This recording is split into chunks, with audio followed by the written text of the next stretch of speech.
مشاهدينا الكرام، السلام عليكم ورحمة الله تعالى وبركاته.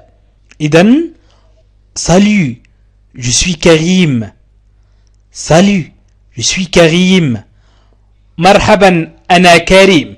يمكنكم أيضا أن تقولوا أنتم مرحبا أنا وتنطقوا اسمكم. Salut, je suis Karim. في هذا الدرس سنطرح بعض الأسئلة وسنجيب عنها. حاولوا أن تركزوا معي وحاولوا أن تجيبوا أنتم أيضا عن الأسئلة أو أن تطرحوا أنتم أيضا الأسئلة. وسأبدأ الدرس على بركة الله. إن كنت تريد أن تسأل مثلا شخص ما عن سنه أو عن عمره، إذن ستقول Quel âge avez-vous؟ إذن إذا قلت Quel âge avez-vous تعني كم عمركم. أنت تتكلم بأسلوب الاحترام. إذا قلت Quel âge as-tu كم سنك. as-tu Quel âge as-tu Quel âge as-tu إذن Quel âge as-tu نقول Quel âge as-tu لشخص واحد، ونقول Quel âge avez-vous لمجموعة من الأشخاص، أو عندما نتكلم مع شخص بأسلوب الأدب. إذن كم عمركم Quel âge avez-vous كم عمركم Quel âge avez-vous أو كم عمرك Quel âge as-tu كم سنك. إذن as-tu Quel âge as-tu. مثلا أنا سأجيبكم مثال 37 سنة. لدي 37 سنة أو 38 سنة أو 39 سنة. J'ai 37 ans. J'ai 37 ans. J'ai 37 ans. مثال إذا كانت لديك 10 سنوات أو كان لديك 10 سنوات، إذن ستقول أو ستقولين J'ai 10 ans. وإذا كان سنك 20 سنة مثلا J'ai 20 ans. 30 j'ai 30 ans. 40 j'ai 40 ans. إذن J'ai لدي en سنة. J'ai 20 ans. J'ai 37 ans. نقول أيضا ما هو رقم هاتفك أو كم هو رقم هاتفك. إذن ما هو رقم هاتفك. Quel est votre numéro de téléphone. Quel est votre numéro de téléphone. Quel est votre numéro de téléphone. تريد أن تكتب رسالة مثلا لشخص ما عبر الفيسبوك وتطلب منه مثلا Quel est votre numéro de téléphone. ما هو رقم هاتفك. Quel est votre numéro de téléphone. Quel est votre numéro de téléphone. ما هو رقم هاتفك. Quel est votre numéro de téléphone. Quel est votre numéro de téléphone. ما هو رقم هاتفك. إذا استعملنا Quel هنا في السؤال الثاني، وأيضا استعملنا Quel في السؤال الأول. Quel âge as-tu. Quel âge as-tu. إذن Quel est votre numéro de téléphone. إذن mon numéro de téléphone est. إذن حاولوا أن لا تشتت الأرقام. انتباهكم. mon numéro de téléphone est. mon numéro de téléphone est. يسألك شخص ما مثلا ويقول لك Quel est votre numéro de téléphone. ستقول mon numéro de téléphone est 0 6 0 6 7 8 9 8 7 6 4 5. إذن حاولوا أن تعيدوا معي mon numéro de téléphone est. رقم هاتفي هو mon numéro de téléphone est. إذن إذا سألك شخص ما قال لك Quel est votre numéro de téléphone ستقول mon numéro de téléphone est. mon numéro de téléphone est.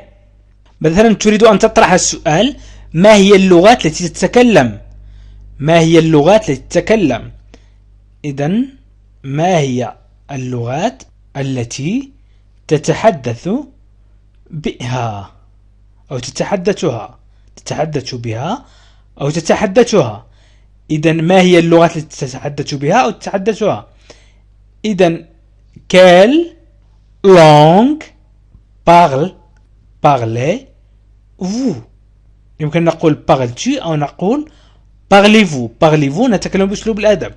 إذا quelle، لاحظوا هنا quelle وليس كيل.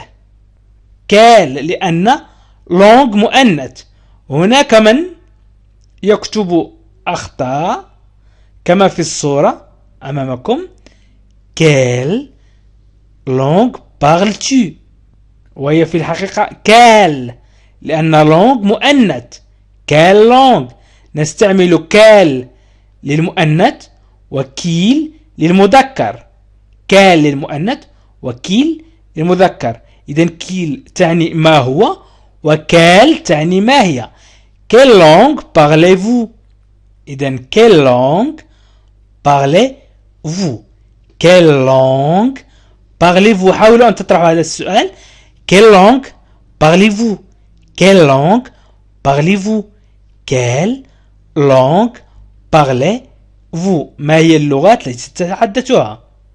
إذا سألتني سيدي أو سألتني سيدتي ما هي اللغة التي تتحدث بها، سأقول أتكلم بطلاقة اللغة الفرنسية. Je parle، أتكلم. Je parle. Je parle بطلاقة couramment. بطلاقة couramment. couramment بطلاقة. Le français أو la langue française. يمكن أن نقول le français أو la langue française. Je parle couramment le français. Je parle couramment le français. إذا كنت تتكلم بأي لغة، مثلا اللغة العربية أو اللغة الإنجليزية أو اللغة الصينية، أي لغة يمكن أن تقول Je parle couramment l'arabe, l'anglais أو la langue arabe أو la langue anglaise. إذن je parle couramment. إذن حاولوا أنتم أن تكتبوا اللغة التي تتكلمون بها بالطلاقة. إذن je parle couramment le français. Je parle couramment le français. يمكن أيضا أن نقول ما هي جنسيتك؟ إذن ما هي المؤنث سنستعمل quelle. quelle est votre nationalité؟